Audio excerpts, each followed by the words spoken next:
bird shit niggas do and fucked up shit niggas do if you got love for them. Let me ask you a question. Ask whatever question. No, we can move on. Yeah. Drake ain't white. Yeah. Like, what are we talking about? Drake is not white. You not white. He's mixed. I'm not. See? What's up, everybody? So, in October last year, Drake released his 8th album titled For All the Dogs, which featured a collaboration with J. Cole called First Person Shooter. In one verse, Cole suggested that he, Drake, and Kendrick Lamar were the big three of the current era of hip-hop. To quote his exact lyrics, he rapped, "Love when they argue who the hardest MC, is it K-Dot, is it Aubrey, or me, with the big three like we started a league." The song debuted at the top of the US singles chart, becoming Drake's 13th and Cole's first #1 song. The achievement meant Drake tied with Michael Jackson for the most #1 singles by a male solo artist. Then a week later, Taylor Swift's Cruel Summer replaced them at #1, and the moment seemed to have passed. But privately, Kendrick Lamar had taken note and wasn't happy. So earlier this month, producer Metro Booming and rapper Future released a collab album called We Don't Trust You, and hidden in the track listing was an uncredited verse by Kendrick Lamar, and it was explosive. With a dope delivery, he took aim at Cole's verse, claiming there was no big three, it's just big me. That's bird shit niggas do and fucked up shit niggas do if you got love for them. Let me ask you a question. Ask whatever question. No, we can move on. Yeah. Drake ain't white. Yeah. Like, what are we talking about? Drake is not white. You not white. He's mixed. I'm not. See? Yeah. So Melissa Ford is white. Yeah. Melissa Ford is white and black. She is white and black. She has white in her. Okay. His mother is white. So niggas only complain. He's lived in his mother's household. It could lend to the credence of culturally, he not as in tune with a certain side of shit that we in this hip hop shit just come from. We don't care that you black. That's you We're black. not talking about that. We talking about your upbringing, your makeup. Yeah, we're talking about that. We have video of you, the grassy era, not really being the most culturally sound. We got pictures. No, answer to that it. matters. Don't tap the couch. Y'all don't want me to. I do. Y'all gonna move the goalposts. Y'all gonna. All right, cool. I'm gonna answer you first. So because he's black and he might not have grown up in. Because he's white, you mean? He said he's black. But he didn't grow up in the culture that we grew up in because he grew up with his white mom.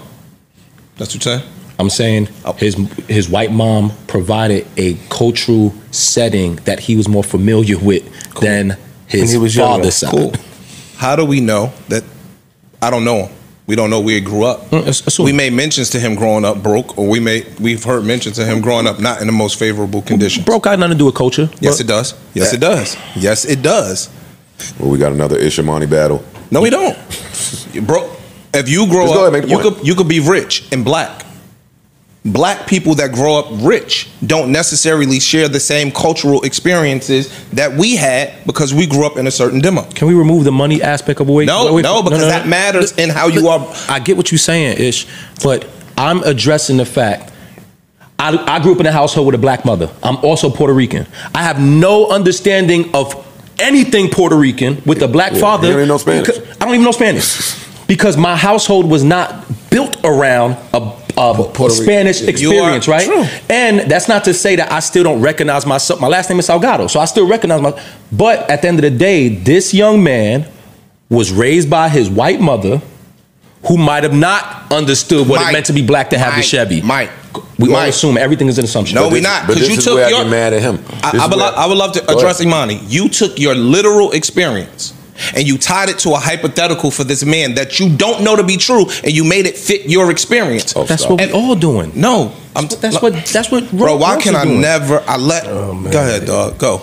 Y'all got it, bro. Y'all got it. Go ahead. Because I want us to put our nigga hats back on. Cool. And that we don't know nothing for facts, so who knows? So cool. With my nigga hat on, how old was Drake as an actor? That little kid that I saw as a child actor wasn't accepted in no hood nowhere. It wasn't no Baco and no tough niggas around nowhere. It wasn't no street around nowhere. I think it was in acting classes. It's a difference between niggas who lived hip hop and niggas who just witnessed it and got to it. The Fayetteville niggas is mad at me now in fucking North Carolina because I said that J. Cole's from Fayetteville. They probably didn't hear the rest of it. But my point was, yeah, there's real niggas that bust their gun in Fayetteville and get busy. Trust me, I'm out there. I know. That wasn't J. Cole's experience in Fayetteville. Possibly true, but stay there. And but that's in my mind. But wait, because when you talk, you add the word possibly, and I'm telling you that from my belief system, I'm not saying possibly. J. Cole was working on being one of the greatest rappers ever, and he didn't have time to rob the gas stations and do B&Es like me. He didn't have time to do that. I believe that. Listening to his story, I don't hear that in his story. Drake is the same fucking shit to me. You could throw the word possible in there, but you're not telling me that you're trying to be a child actor and listening to all of the rappers that you listen to. Yo, when I was outside, I didn't have time to listen to all of the rappers. I didn't have time to listen to everyone in the world. These niggas are listening, copying, adapting, and that's my problem with hip hop today. And then we can move on to Rick Ross. There's too many people cosplaying. You don't know who lived it, who just saw it, who just heard about it. It's all different. So these niggas that's popping up now that didn't really live that, I don't want to sound like the old 90s caveman nigga, but don't pop up now telling me about all of this shit. I do not believe it. I don't believe that. I don't believe you. Wait, can I also just say, he could very much possibly so have listened to all those people, right? Let's just say he did. Just listening to some hip hop shit don't mean that you engulfed into the actual culture of what people are living in these fucking songs. So he could be a student of the game. He can be a student of Pusha, this person, this and this and this and that, and still could go home to a very comfortable white setting that will look different. That's the problem. Let me see how old this nigga was on the roster. That's the problem, because you're putting a color on this boy's upbringing. That don't mean his upbringing was comfortable because he's white. Stop, Imani. I let y'all niggas talk, and I'm sitting here quiet while y'all speaking. 14 years old. Fam, it's a lot of black people that grow up in a shit that we won't stamp as our culture, that have a financial gain to get something different than us. They didn't live the life that we live based on their color. Ish, why do you keep color and culture, culture and money? Why are you wanting to avoid black experience and white experience? Because they are not monolithic. Black, I'm not. Oh, never. You got it. Then that when you